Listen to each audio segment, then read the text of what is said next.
In Typsalm, Davidslig, men by similitudes or comparisons taken from the affairs of this life, and that wherein he himself was most skilled, the affairs of a king and of his court. And such similitudes are still apt to be used by human nature, because our minds do always more readily apprehend that which is presented unto them under the notions of time and place, and under the characters of persons and things wherein they are more immediately concerned. We learn hence that when we want God's mercy, we use earnest prayers to obtain it. And shall we not as readily give thanks when we obtain it? In everything give thanks, saith Paul, Psalm 100, verse 4, Nev here, in everything. If we would have him hearken unto us, we must call upon him.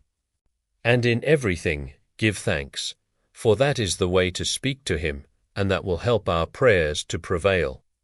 And then, verse 2, speaking of God, he that is made of God unto us wisdom, where note, the name of God in the Hebrew tongue signifies wisdom, so that hereby he means God himself, who is the object of our faith. And this wisdom, this God, he that is made of God unto us wisdom, bids us be wise. That is, he exhorts us to act according to our understanding of what we know to be right and good, and to act accordingly. But how do men ordinarily act? They act according to the suggestions of their own hearts and the dictates of their own wills, which are very often quite contrary to what they know to be right. The Lord here reproves the proud, daring sinners, saying, Boast not of your power, persist not in contempt. So now from the 3rd to the 6th verse. He lets us see how all the present hopes and future happiness of the human race spring from the Son of God, and all the families of the earth are to be accounted as nothing else but servants of servants. If any man will be advanced to preferment, it must be God that bestows it, and no second causes shall raise men to preferment without the first cause.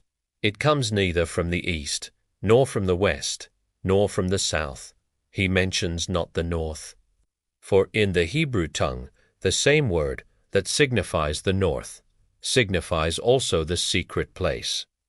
And from the secret of God's counsel it does come.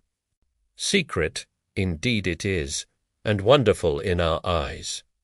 But happy are we that we can discover this secret, can find it out, and know it to be so. And so from heaven comes the King, to whom all are accountable. From God alone all must receive their doom. Then, from the 7th to the 10th verse, he shows us what are the ingredients of the cup. That is put into the hands of God's people, and of that which is put into the hands of the wicked. The ingredients of both are the same. When the cup is put into the hands of God's people, there are mixtures of mercy and grace therein, and sometimes of the curse. When it is put into the hands of the wicked, there are mixtures of wrath and judgment, and sometimes of mercy. So that, in common calamities, God's people have their share, but the dregs of the cup are for the wicked.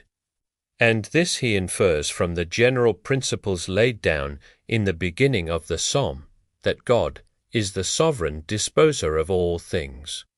Whatever, therefore, befalls us, it is by the disposal of God, either directly or mediately. Our cup is in his hand, and if we are God's children, we know that what we suffer is not the worst that could be inflicted.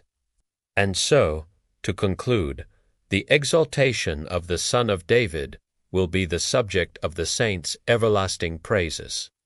Till then, let sinners submit to the King of righteousness, and let believers rejoice in him and obey him.